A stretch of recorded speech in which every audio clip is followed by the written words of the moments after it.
बहुत समय पहले राजस्थान की तपती रेत पर एक छोटा सा किंतु समृद्ध राज्य था, अरण्यगढ़। चारों ओर मरुस्थल फैला था, परंतु इस छोटे से गढ़ में नदियों के स्रोत थे, हरे भरे बाग बगीचे थे, और सबसे बड़ी बात, एक न्यायप्रिय और वीर राजा था, राजा वीरमल सिंह। वीरमल सिंह बचपन से ही अत्यंत बुद्धिमान, साहसी और प्रजा के प्रति प्रेम भाव रखने वाले थे।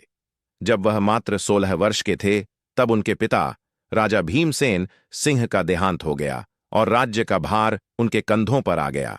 वीरमल ने कम समय में अरण्यगढ़ को वैभवशाली बना दिया, व्यापार बढ़ाया, किसानों को सिंचाई के साधन दिलाए और सैनिकों को संगठित किया। परंतु जैसे जैसे समय बीतता गया, वीरमल सिंह के मन में एक सवाल गहराने लगा।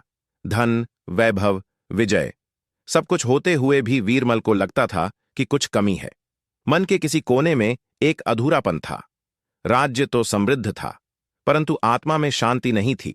एक दिन दरबार में एक वृद्ध दरबारी ने कहा, महाराज, सच्ची सफलता का रहस्य केवल तपस्वी साधु ही बता सकते हैं, जो सांसारिक मोह से परे हैं। यह सुनकर वीरमल सिंह ने निश्चय किया कि वह स्वयं यात्रा करेंगे, साधु की खोज में निकलेंगे और सफलता का रहस्य जानकर लौटेंगे। राजा ने अपने मंत्री से कहा, राज्य का भार कुछ समय के लिए तुम संभालो, मैं साधारण वेश में साधु की खोज में निकलूंगा। मंत्री ने आपत्ति की, पर वीरमल का संकल्प अडिग था। राजा साधारण वस्त्र पहनकर अपने घोड़े पर सवार होकर निकल पड़े। कई दिनों तक वे मरुस्थल में भटके, जहां दिन में तपती धूप थी और रात को कड़कड़ाती ठंड। वे अनेक गांवों में गए, लेकिन उन्हें वैसा साधु नहीं मिला जो उन्हें सच्चा रहस्य बता सके।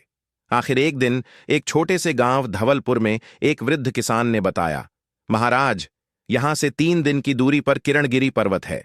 वहां एक सिद्ध साधु स्वामी अद्वैदास तपस्या कर रहे हैं। कहते हैं वे कोई प्रश्न अनुत्तरित नहीं छोड़ते।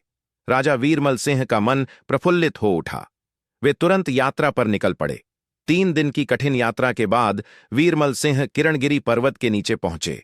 पर्वत की चोटी बादलों में छिपी थी और चारों ओर घना सन्नाटा फैला था। घोड़े को नीचे बांधकर राजा स्वयं पैदल चढ़ने लगे। कई घंटे की चढ़ाई के बाद उन्होंने एक गुफा के सामने एक वृद्ध साधु को ध्यानमग्न देखा। साधु की काया अत्यंत कृश थी, परंतु उनके चेहरे पर एक अद्भुत तेज था। ऐसा प्रतीत होता था मानो उनके चारों ओर अदृश्य आभा फैली हो। वीरमल सिंह ने विनम्रता से प्रणाम किया और कुछ दूर बैठ गए।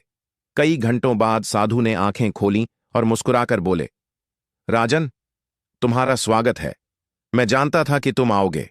राजा चकित रह गए। साधु ने आगे कहा, प्रश्न पूछो जिसके उत्तर की खोज में तुम राज्य और सुख सुविधा छोड़कर आए हो। राजा ने हाथ जोड़कर कहा, गुरुदेव, मैं जानना चाहता हूं, सफलता का सच्चा रहस्य क्या है। मैं राजा हूं, मेरे पास वैभव है, सेना है, राज्य है, परंतु फिर भी मन में एक खालीपन है। साधु मुस्कुराए और बोले, उत्तर पाने से पहले तुम्हें 3 परीक्षाएं पास करनी होंगी। क्या तुम तैयार हो? राजा ने दृढ़ता से कहा, हां गुरुदेव। साधु ने कहा, पहली परीक्षा है धैर्य।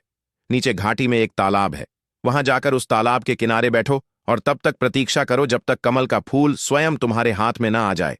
पर ध्यान रहे, तुम उसे तोड़ नहीं सकते, उसे छू भी नहीं सकते, वह स्वयं तुम्हारे पास आएगा। राजा ने विनम्रता से सिर झुकाया और तालाब की ओर चल पड़े। दिन बीता, रात बीती, सूरज उगा फिर डूबा। तेज धूप में भी, तेज बारिश में भी वीरमल सिंह तालाब किनारे बैठे रहे। तीसरे दिन प्रातःकाल एक चमत्कार हुआ। एक सुनहरा कमल अपने आप पानी में बहते हुए आया और वीरमल के हाथ से छू गया। वीरमल सिंह ने उसे श्रद्धा से उठाया और साधु के पास ले आए। साधु मुस्कुराए और बोले, तुमने धैर्य की परीक्षा उत्तीर्ण की। याद रखो, सच्ची सफलता उसे मिलती है जो धैर्य रखता है। साधु ने अगली परीक्षा बताई, अब तुम इस सुनहरे कमल को लेकर बाजार जाओ। लोग इसे खरीदने के लिए तुम्हें अथाह धन देंगे, परंतु तुम उसे न बेचना, न किसी के प्रलोभन में आना। यदि तुम धन या मोह में फंसे तो असफल हो जाओगे। राजा ने आज्ञा मानी। वे साधारण वेश में बाजार पहुंचे। सुनहरे कमल को देखकर भीड़ उमड़ पड़ी। अमीर व्यापारी सोने की थैलियां लेकर दौड़े। एक धन कुबेर ने तो आधा राज्य तक देने का प्रस्ताव कर दिया, परंतु राजा वीरमल अडिग रहे। उन्होंने विनम्रता से सबका प्रस्ताव ठुकरा दिया और चुपचाप लौट आए। साधु ने प्रसन्न होकर कहा, त्याग की परीक्षा भी उत्तीर्ण। याद रखो, सच्ची सफलता उसे मिलती है जो लोभ से ऊपर उठ जाए। अब साधु ने तीसरी परीक्षा बताई। अब तुम इस कमल को एक निर्धन और पीड़ित व्यक्ति को अर्पित करो, बिना किसी अहंकार या दिखावे के। देखो, तुम्हारे भीतर सेवा की भावना है या नहीं।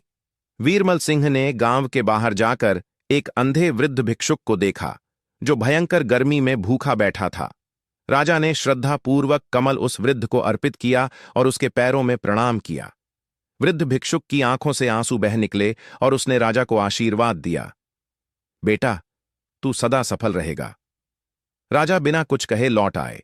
साधु अद्वैदास ने उन्हें गले लगाते हुए कहा, राजन, अब तुम सफलता के सच्चे रहस्य के अधिकारी हो गए हो। सुनो, साधु ने कहा, सच्ची सफलता 3 गुणों से मिलती है: धैर्य, त्याग और सेवा। धैर्य से मन को स्थिरता मिलती है, त्याग से आत्मा को शुद्धि मिलती है और सेवा से जीवन में सच्ची सार्थकता आती है। जो इन तीनों को अपनाता है वही वास्तव में सफल होता है, न केवल बाहर से बल्कि भीतर से भी। राजा वीरमल सिंह की आंखों से आंसू बहने लगे। उन्हें वह उत्तर मिल गया जिसकी तलाश में उन्होंने सब कुछ छोड़ा था। साधु ने आशीर्वाद दिया, जाओ राजन, अपने राज्य को इन सिद्धांतों पर चलाओ, तभी अरण्यगर सच्चे वैभव को प्राप्त करेगा। वीरमल सिंह राज्य लौटे।